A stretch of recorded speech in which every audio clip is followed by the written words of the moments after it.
اكشولي الاتيولوجي بتاعنا لما نيجي نتكلم على الفيتال بيرث انجري هيبقى الاتيولوجي ايه؟ كله ايتروجين. كله ايتروجين. يعني ايه؟ يعني انا اللي عملت البيبي، ما هو يعني انا المشكله فيا في دكتور النساء، لانه حصل للبيبي فيتال بيرث انجري، بمعنى ان هو يبقى عندي يا اما عندي كونتراكتيف بلفس وانا سمحت بالولاده دي، او استخدمت انسترومنتال ديليفري بطريقه مش صح، او ان انا سبت البيبي حتى يقع، او ان انا عملت مانيبيوليشن للبيبي غلط عملت له فيتال بيرث انجري، فكلها ايتروجينيك او كلها طبعا بتبقى بوينتنج الميستيك دي على دكتور النساء. فزي ما قلنا على الافجر سكور، لكن فعلا الفيتال بيرث انجري كتير قوي لو حصلت الفيتال بيرث انجري ده بتبقى بوينتنج طبعا على دكتور النساء. انت ما خدتش انت عملت باد مانجمنت او باد ديسيجن، او انك انت استخدمت حاجه بطريقه مش صح، او عملت مانيبيوليشن للبيبي بطريقه مش صح. اوكي، هي ممكن تبقى كومبليكيشن مكتوبه، لكن اتز برضو يعني لازم كل حاجه تتقال. زي ما اتكلمنا في البريتش مثلا، ازاي الف البيبي، ازاي اعمل مثلا في شولدر ديستوكيا روتيشن للارمز، خلاص. فازاي ان انا مثلا اعمل الكلافيكال انزلها ازاي، انزل ازاي الايدين او الرجلين في البريتش ديليفري، ازاي هاو تو ابلاي الفورسبس، بروبر ابليكيشن اوف ذا فورسبس، عشان ما اعملش بقى كومبريشن للسكال وانتراكرينيال هامرج. يعني كل الاسباب بتاعه الفيتال بيرث انجريز مجمعه كويس بتبقى ايتروجينيك، عشان نتيجه ليه؟ انه wrong application مثلا of instrumental delivery او bad application, bad management، ان انا كان في contracted pelvis when I allowed a normal vaginal delivery, bad maneuver في ال delivery of the fetus سواء كان breech extraction او shoulder dystocia. يعني كلها بتبقى يعني medical legally فيها مشاكل يعني. طيب ده بالنسبه للاتيولوجي بتاعت مجمعه كل الفيتال بيرث انجريز. طب ايه هي الفيتال بيرث انجريز اللي احنا هنتكلم عليها؟ كل حاجه في البيبي، من اول السكالب يعني السكين والسكال بتاعنا بقى، واذا كان عندي فراكتشر بيز يعني البونز كلها اللي هو فراكتشر بيز اوف ذا سكال، فراكتشر ماندبل، يعني مشكله في البونز بتاعه السكال، او بعد كده السباين بتاعي، الفيمر، اليومرس، الكلافيكل، كل البونز بتاعه البيبي ممكن يحصل لها فيتال بيرث انجري او تبقى افكتد. خلاص، نيجي بعد كده يعني احنا اول حاجه بنتكلم عليها بونز، من اول البونز بتاعت فوق خالص السكال، مرورا بالسباين، مرورا باللونج بونز اللي هي اليومرس والفيمر، مرورا بالكلافيكل والبونز. اوكي، فبونز. بعد كده ممكن يبقى عندي نيرفز، زي من اول الفيشال نيرف اللي بيعدي هنا عند السايلوماستويد بروسيس، لو انا حطيت الفورس بطريقه مش صح فبالتالي ممكن اعمل الفيشال نيرف بولسي، وهنعرف بيعمل ايه الفيشال نيرف بولسي. ممكن البريكيال بلاكسس وانا بضغط على في الشولدر ديستوكيا، خلاص اعمل برضو انجري للبريكيال بلاكسس، خلاص، سواء كان سي 7 وسي 5 و6 او سي 7 8 تي 1. يعني كل النيرفز دي ممكن تبقى افكتد بمانوفرز احنا عارفين، اللي هو بنبقى خايفين واحنا بنعمل مانجمنت للشولدر ديستوكيا على البريكيال بلاكسس، بنبقى خايفين واحنا بنعمل مثلا ابلاي الفورسبس على ان هو يعمل كومبريشن للفيشال نيرف. اوكي، فالنيرفز برضو ممكن تبقى افكتد. ايه كمان؟ ممكن اعمل انجريز للسكن مثلا، اعمل ابريجنز او حاجه. بالظبط، كله يعني الماسلز والفيسرا. الماسلز ممكن تبقى افكتد زي ستيرنوماستويد هنا ممكن قوي انها تبقى افكتد، خلاص. والفيسرا نفسها وانا بعمل بريست اكستراكشن مثلا وبننزل، بنقول بننزل الترانك، فانت لو عملت راف مانيبيوليشن او كلامزي مانيبيوليشن كده على الليفر او سبين او كده، ممكن يحصل ليفر او سبين او كده رابتشر، خلاص.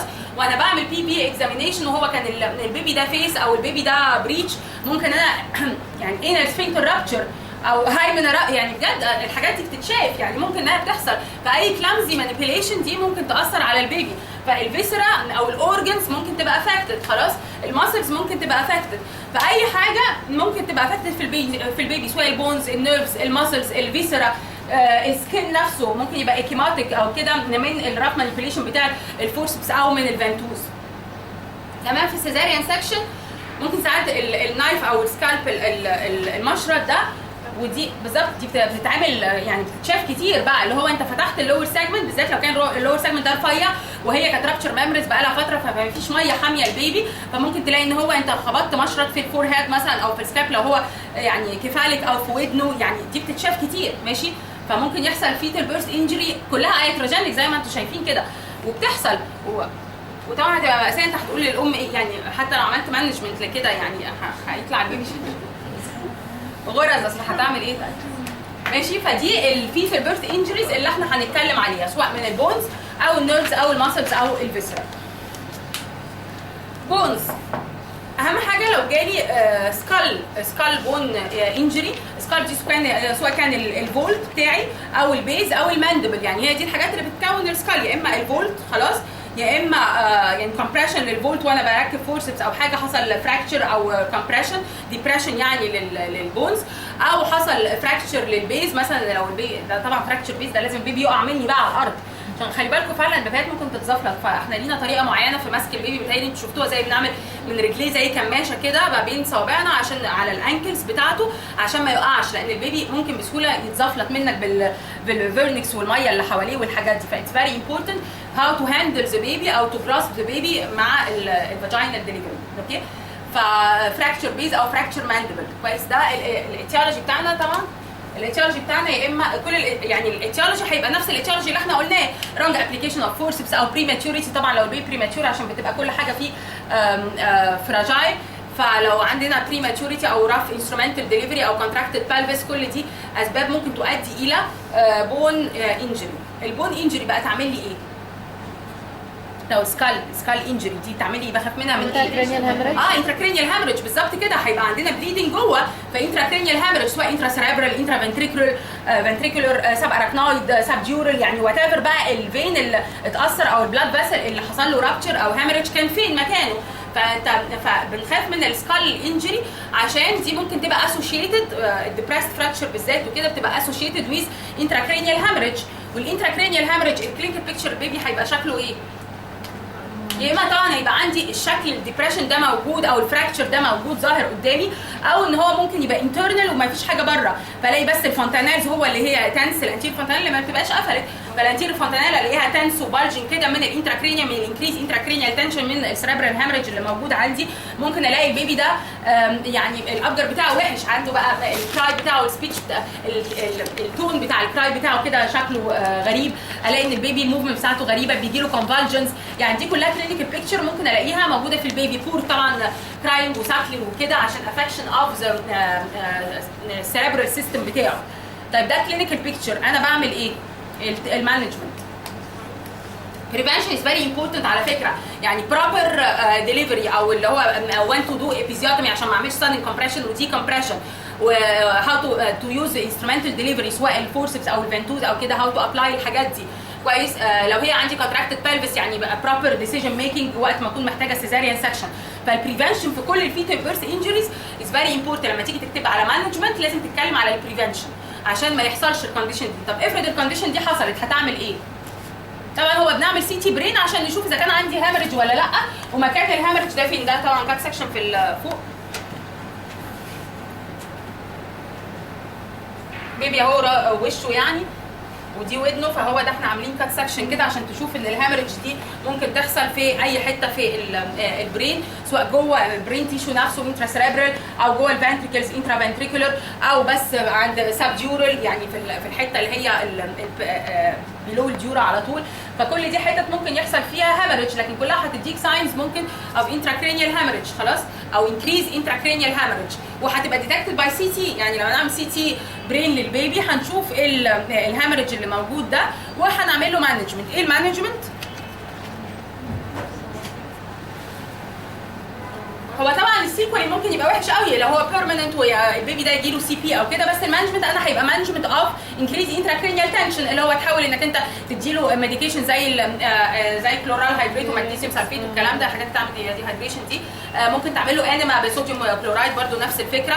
ممكن حتى نوصل لحد لامبر بانكتشر يعني وات ايفر، بنديله انتي بايوتيك بروفيلاكسس عشان ما يحصلش الهيمرج دي تعمل لي باس وكده، يعمل برين ابسس. يعني هو ده بيبقى المانجمنت، وطبعا دكاتره الاطفال هم اللي بيعملوا المانجمنت في القصه دي. في هنا حاجه مهمه قوي وبتيجي كتير قوي سؤال، اللي هي هاو تو ديفرنشيت بين الكفال هيماتوما والكافل ساكسيدين. بالظبط. هتقول في الاطفال؟ خلينا في الاطفال، واحنا مش فاكرينها بس خليها يعني. بتيجي اكتر في النساء عن الاطفال، لان هو في اسبابها الحقيقه هي نساء، فيعني هي بتيجي فعلا اكتر في النساء. مش موجوده الصوره، بس موجوده الصوره متهيألي عندكم في الكتاب.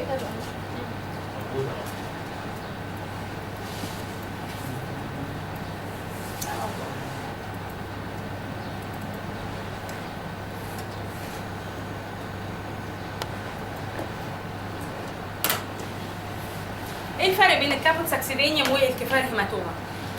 الكفال هيماتوما يا دكاتره دي بتبقى سب بريوستيال هيماتوما. يعني ايه سب بريوستيوم؟ يعني بيلو البريوستيوم، بريوستيوم اوف ذا بون. خلاص، يبقى في هيماتوما حصلت لي تحت البريوستيوم بتاع البون، فبيبقى معاها اندرلاين فراكتشر، يا اما حتى ان شاء الله فيشر فراكتشر، يعني حاجه في البون بدليل ان هو بقى عندي بليدنج في البون دي او في السب بريوستيوم بتاع البون دي. ماشي، ده بالنسبه للكفال هيماتوما، واسمها هيماتوما يعني بلاد بيبقى موجود بيلو البريوستيوم اوف ذا بون، فبالتالي بتبقى ليميتد للبون دي. يعني عند البرايتال لو حصل فراكشر في البرايتال هتبقى عند البرايتال، عند الفرونتال يبقى هتبقى فرونتال، عند مثلا الاوكسيبيتال هتبقى اوكسيبيتال، لان هي بتبقى ليميتد لهذه البون اللي حصل فيها فراكشر وعملت لي سبري اوستيال هيماتوما اوف ذيس بون. ماشي، فبالتالي ات ويل نيفر كروس السوتشر لاين، لان هي هتبقى ليميتد عند البريوستيوم بتاع هذه البون، فمش هتكروس السوتشر لاين.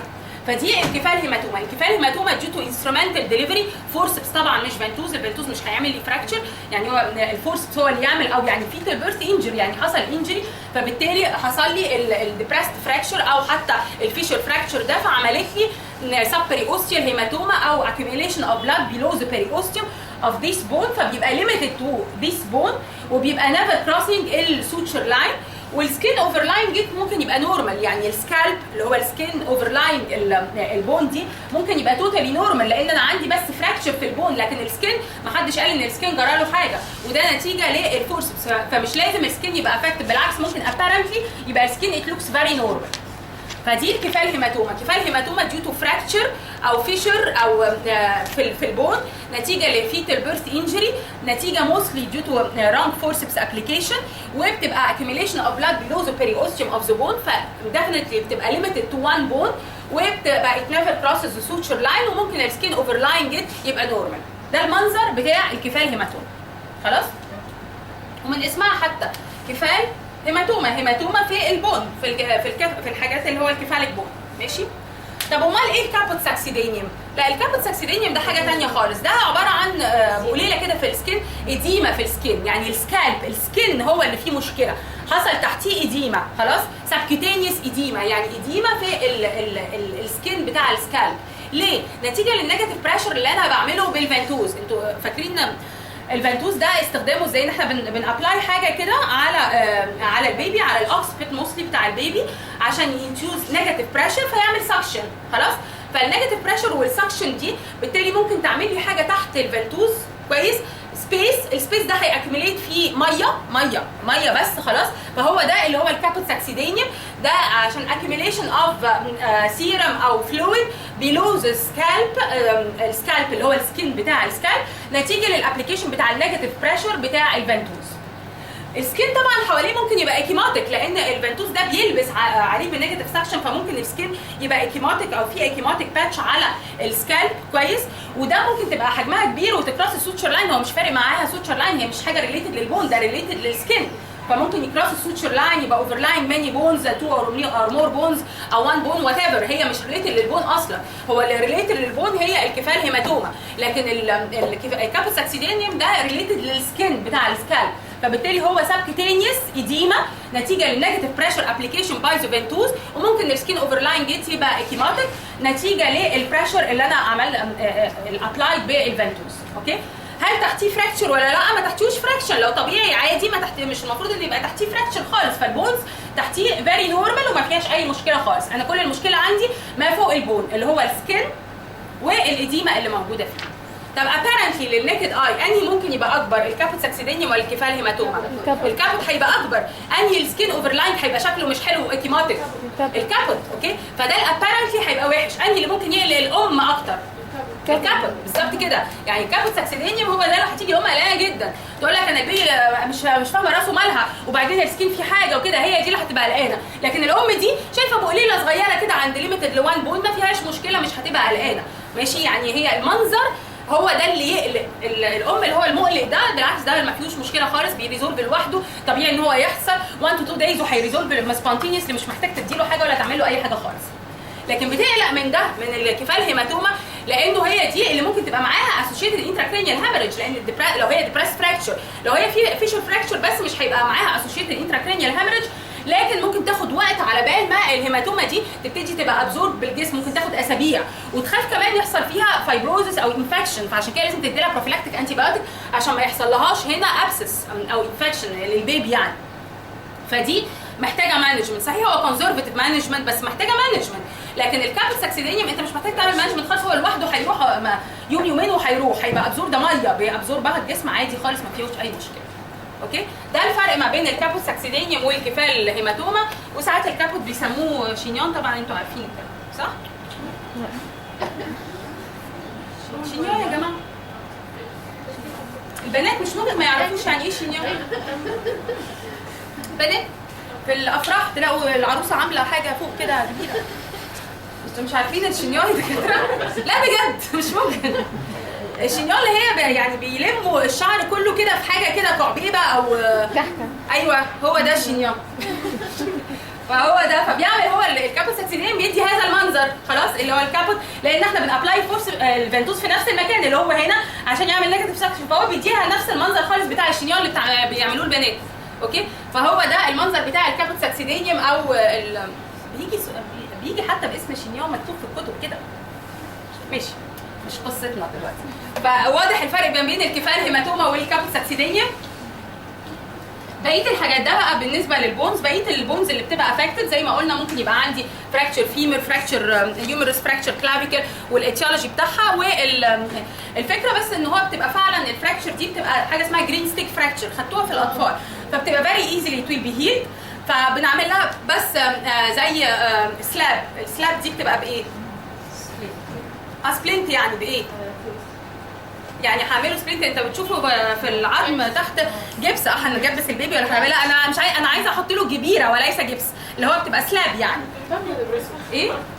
ايوه تانج ديبريسور بالظبط كده، تانج ديبريسور يا دكاتره. عمركم ما شفتوه تانج ديبريسور؟ بتجيب خافض اللسان كده ونحطه على اليومرس كده او على الفيمر، ما هو يا دوب وحواليه بلاستر، شاشه وبلاستر، هو ده الجبيره اللي بنعملها للبيبي لان هو جرين ستيك فراكتشر، فبيبقى البيبي بس بتحط له تانج ديبريسور كده جبيره يعني عشان تسبورت البون، وحواليها بقى بيبقى